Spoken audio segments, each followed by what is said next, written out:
दोस्तों, हालात तेजी से बदल रहे हैं और पिछले कुछ सालों में दुनिया भर में सिर्फ उथल पुथल ही देखने को मिली है। कई जगहों पर युद्ध जारी है। रूस यूक्रेन युद्ध, फिलिस्तीन इजराइल संघर्ष, लेबनान में बढ़ता तनाव, तो कहीं गृह युद्ध की लपट है। ऐसी स्थिति में हर देश अपनी सुरक्षा और अस्तित्व की हिफाजत के लिए पूरी ताकत झोंक रहा है। दोस्तों, मध्य पूर्व की मौजूदा स्थिति से तो आप सभी वाकिफ हैं। ईरान को लेकर लगातार खबरें आ रही है कि वो परमाणु हथियार बना सकता है, और साथ ही ये भी चर्चा तेज है कि इजराइल और अमेरिका उसके परमाणु ठिकानों पर हमला कर सकते हैं। इजराइल और अमेरिका खुलेआम ईरान की परमाणु सुविधाओं को तबाह करने और मिट्टी में मिलाने की धमकी दे रहे हैं। लेकिन अब ईरान के परमाणु कार्यक्रम को लेकर एक ऐसी रिपोर्ट सामने आई है जिसने पूरी दुनिया में हड़कंप मचा दिया है। यह रिपोर्ट न सिर्फ अमेरिका और इजराइल बल्कि तमाम पश्चिमी देशों की चिंता को और बढ़ा रही है। दरअसल अंतर्राष्ट्रीय परमाणु ऊर्जा एजेंसी IAEA की एक नई रिपोर्ट में बताया गया है कि ईरान ने 60% तक शुद्ध यूरेनियम का भंडार काफी तेजी से बढ़ा लिया है। ये मात्रा 90% के बहुत करीब है, जो परमाणु हथियार बनाने के लिए जरूरी होता है। रिपोर्ट के मुताबिक दिसंबर 2024 में ईरान ने यूरेनियम को और तेजी से शुद्ध करने का फैसला किया था, और तभी से इसका उत्पादन तेजी से बढ़ रहा है।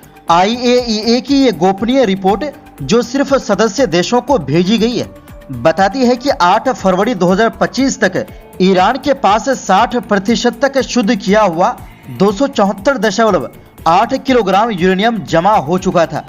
आपको जानकर हैरानी होगी कि सिर्फ 3 महीने पहले ये मात्रा 182.2 किलोग्राम थी, यानी इसमें 92.5 किलोग्राम की बढ़ोतरी हुई है। इसका मतलब है कि ईरान ने यूरेनियम संवर्धन की रफ्तार बहुत बढ़ा दी है।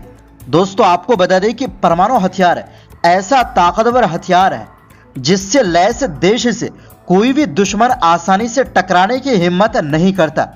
यही वजह है कि जब से इजराइल और ईरान के बीच तनाव बढ़ा है, तब से ईरान में भी यही मांग तेज होने लगी है कि अगर देश की हिफाजत करनी है तो परमाणु हथियार हासिल करना जरूरी है, और सुप्रीम लीडर खामेनी के फतवे को भी वापस लेना होगा।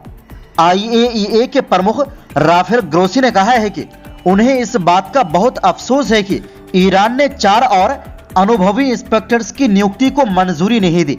ईरान ने पहले इन विशेषज्ञों की नियुक्ति पर विचार करने की बात कही थी, लेकिन अब उसने इसे मानने से इनकार कर दिया है। ये सब कुछ ऐसे समय में हो रहा है जब ईरान और अमेरिका के बीच तनाव बहुत बढ़ गया है। ये तनाव तब से और बढ़ गया है जब से डोनाल्ड ट्रंप अमेरिका के राष्ट्रपति बने। पिछले दिसंबर में ही IAEA की एक गोपनीय रिपोर्ट में यह बात सामने आई थी कि ईरान ने फोर्डो नामक अपने परमाणु सुविधा में नए सेंट्रीफ्यूज लगाने शुरू कर दिए हैं। सेंट्रीफ्यूज वो मशीनें होती है जो यूरेनियम को शुद्ध करने के काम आती है। इन नए सेंट्रीफ्यूज की मदद से ईरान बहुत ज्यादा मात्रा में हाई क्वालिटी वाला यूरेनियम बना सकता है। रिपोर्ट के अनुसार अब ईरान हर महीने जितना यूरेनियम बना रहा है वो पहले के मुकाबले 7 गुना ज्यादा है। इससे दुनिया को ईरान के इरादों को लेकर और भी चिंता होने लगी है।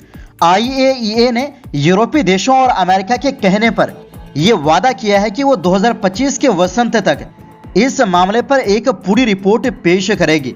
ईरान ने इन रिपोर्टों के जवाब में कहा है कि उसका परमाणु कार्यक्रम पूरी तरह से शांतिपूर्ण है और वो न्यूक्लियर नॉन प्रोलिफरेशन ट्रीटी यानी NPT के नियमों का पालन कर रहा है। ईरानी विदेश मंत्रालय के प्रवक्ता इस्माइल बाघी ने कहा कि ईरान की सभी परमाणु गतिविधियां पारदर्शी यानी दुनिया से छिपी नहीं है और IAEA को हर नई जानकारी दी जाती है। दरअसल ईरान हमेशा से ये कहता आया है कि उसे नागरिक उद्देश्यों के लिए परमाणु ऊर्जा का इस्तेमाल करने का पूरा अधिकार है। वो ये भी कहता है कि उसका परमाणु बम बनाने का कोई इरादा नहीं है। हालांकि पिछले कुछ सालों में ईरान ने 2015 में हुए परमाणु समझौते के तहत की गई अपनी प्रतिबद्धताओं को धीरे धीरे तोड़ना शुरू कर दिया है। ये समझौता ईरान ने अमेरिका, फ्रांस, जर्मनी, ब्रिटेन, चीन और रूस के साथ किया था।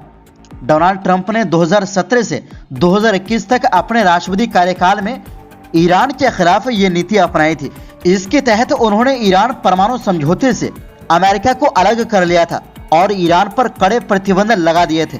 इन प्रतिबंधों का मकसद ईरान की अर्थव्यवस्था को कमजोर करना और उसे अंतर्राष्ट्रीय मंच पर अलग थलग करना था। वहीं मंगलवार को ईरान के विदेश मंत्री अब्बास अरागची ने कहा कि अमेरिका की अधिकतम दबाव की नीति के कारण ईरान अब अमेरिका के साथ अपने परमाणु कार्यक्रम पर सीधी बातचीत नहीं करेगा। अब ये देखना होगा कि आगे क्या होता है, लेकिन इतना तय है कि ईरान का बढ़ता परमाणु कार्यक्रम दुनिया के लिए चिंता का विषय बना हुआ है। दोस्तों, इससे पहले ही खबर आई थी कि अमेरिका और इजरायल के संयुक्त युद्ध अभ्यास के कारण ईरान हाई अलर्ट पर है। ईरान को डर है कि अमेरिका और इजरायल इस युद्ध अभ्यास की आड़ में उसके परमाणु प्रतिष्ठानों पर हमला कर सकते हैं। इस कारण ईरान ने अपने परमाणु ठिकानों के आसपास सुरक्षा को बढ़ा दिया है। ईरान ने अपने अहम परमाणु और मिसाइल ठिकानों की सुरक्षा और मजबूत कर दी है। वहां ज्यादा एयर डिफेंस सिस्टम लगाए गए हैं ताकि किसी भी हवाई हमले से बचा जा सके। इससे पहले इजरायल ने ईरान के परमाणु ठिकानों पर हमला कर चुका है। द टेलीग्राफ की रिपोर्ट के मुताबिक ईरान कई सालों से अपने परमाणु ठिकानों की सुरक्षा बढ़ा रहा था, लेकिन पिछले एक साल में इसमें तेजी आ गई, खासकर जब इजरायल ने उस पर पहला हमला किया। अमेरिकी न्यूज आउटलेट एक्सियोस की रिपोर्ट के अनुसार इजरायल ने तेहरान के पास परचीन सैन्य परिसर पर हवाई हमला किया था। इस हमले में तालेबान 2 नाम की फैसिलिटी नष्ट हो गई, जो माना जाता है कि परमाणु हथियारों से जुड़े शोध में शामिल थी। टेलीग्राफ की रिपोर्ट में अपने सूत्रों का हवाला देते हुए कहा गया है, वो बस हमले का इंतजार कर रहे हैं और हर रात इसका अनुमान लगा रहे हैं और सब कुछ हाई अलर्ट पर है, यहां तक कि उन जगहों पर भी जिनके बारे में कोई नहीं जानता। इसके एक दिन बाद इजरायल के प्रधानमंत्री बेंजामिन नेतन्याहू ने कहा कि इजरायल अमेरिका के समर्थन से ईरान के खिलाफ काम पूरा करेगा। नेतन्याहू ने कहा था कि पिछले 16 महीनों में इजरायल ने ईरान के धुरी को एक बड़ा झटका दिया है। राष्ट्रपति ट्रंप के मजबूत नेतृत्व और आपके अटूट समर्थन के तहत मुझे कोई संदेह नहीं है कि हम काम पूरा कर सकते हैं और करेंगे। आपको बता दें कि ईरान की सेना के एक खास ग्रुप IRGC के बड़े अधिकारियों ने supreme leader Ayatollah Ali Khamenei से अपील की है कि वो अपना फतवा वापस ले लें, जिसमें परमाणु हथियार बनाने और इस्तेमाल करने पर रोक लगाई गई थी। कमांडरों ने कहा कि अमेरिका और पश्चिमी विरोधियों की तरफ से दबाव बढ़ता जा रहा है, ऐसे में ईरान के लिए परमाणु बम रखना जरूरी है। दरअसल ईरान के supreme leader Ayatollah Ali Khamenei ने 1990 के दशक में एक फतवा जारी किया था, जिसे 2003 में सार्वजनिक रूप से घोषित किया गया। इस फतवे में कहा गया था कि ईरान ना तो परमाणु हथियार बनाएगा, ना उन्हें जमा करेगा और ना ही इस्तेमाल करेगा, क्योंकि ये इस्लामिक सिद्धांतों के खिलाफ है। खामेनी का यह फैसला ईरान की परमाणु नीति की बुनियाद माना जाता है, लेकिन अब इसमें बदलाव की मांग हो रही है।